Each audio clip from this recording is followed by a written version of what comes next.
Ito ang latest sa Sitio Quiapo.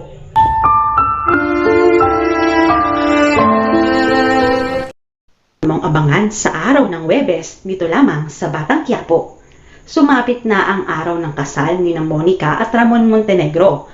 Pero kung excited si Ramon na mapangasawa ang prinsesa ng Quiapo, naku, kapaliktaran naman ang nararamdaman ng pamilya ng dalaga, lalo na ang kanyang pinakamamahal na amang si Mang Marsing.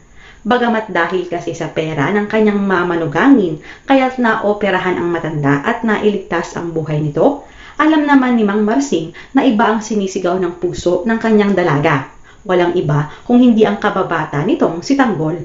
Kaya naman sinubukan niyang pigilan si Monica sa pagpapakasal kay Alberto, lalo na at hindi naman daw ito mahal ng dalaga. Pero kahit alam niyang tama ang sinasabi ng kanyang tatay, ay hindi naman magawang umatras ni Monica sa kanyang nalalapit na kasal. Batid kasi niya na ang kanyang gagawing sakripisyo ay napakaliit lamang kumpara sa ginawang tulong ni Ramon upang mailigtas ang kanyang tatay.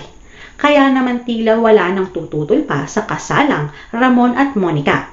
Pero kung nagbubunyi ang tatay, iba naman ang sitwasyon sa anak. Dahil sa kaparehong araw ay ang nakatakdang paglilitis laban sa mga batang Quiapo. Noong una ay may pag-asa pa nga sa kanilang puso na maaabsuelto sila sa lahat ng ibinibintang sa kanila. Pero ang liwanag ng pag-asang ito ay unti-unting naglamlam nang lumabas na ang mga ebidensya. Una kasing humarap bilang witness ang punong barangay sa Quiapo at sinabi nitong sinatanggol daw ang laging pasimuno sa lahat ng nangyayaring gulo sa kanilang barangay. Tumayo rin bilang witness ang kanyang amang si Rigor at sinabi nitong nakuha mula sa binata ang limpak-limpak na perang sumambulat nang ito ay kanyang mabaril. Hindi lang daw pera, pero maging droga ay nakuha rin mula sa ating bida. Mga ebidensyang nagtuturo na parte daw di umano ang mga batang Quiapo ng isang sindikatong nagbebenta ng droga sa kanilang lugar. Idagdag pa itong si Roda, naku, naging saksi rin at itinuro pa si Tanggol na siyang sumaksak daw sa kanya at nagtangka sa kanyang buhay. Kahit pa ang katotohanan ay hindi naman niya namukhaan ang sospek.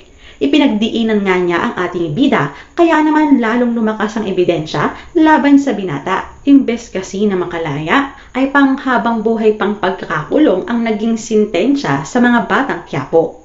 Ano ang naghihintay sa kanila sa loob ng koreksyonal?